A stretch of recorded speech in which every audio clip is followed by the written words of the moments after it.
अस्सलामुअलैकुम। हाँ जी मिठियों, जिले हाफजाबाद की आवाम हुन हुशार हो जाए।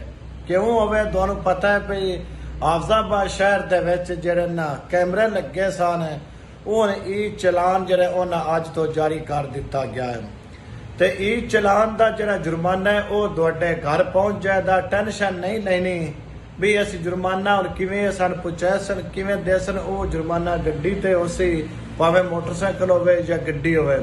वो जुर्माना किस तरह होवेगा? पहले नंबर मोटरसाइकिल वाला हेलमेट कह ना पाया उसी उसका जुर्माना, और मोबाइल फोन सुनता पाया उसी रोड के उत्ते जांदा पाया उसका जुर्माना, और गलत साइड ते मोटरसाइकिल चलांदा गलत पार्किंग करता होया उसका जुर्माना, और गड्डी वास्ते सीट बेल्ट जे ना पाया उसका, और मोबाइल फोन सुनता होया जुर्माना अदा करेगा।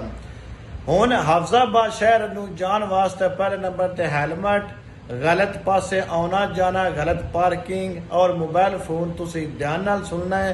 अगर तुसी सुनदे पे ये हरकतां करदे पे कैमरे दी जद विच आ गए ते मुड़ तुहानू टेंशन नहीं लेनी, फिर जेड़ा ई चलान है वो तुहाडे घर आ जाएगा। ते हुण तुसां ध्यान नाल उत्थे जाना है।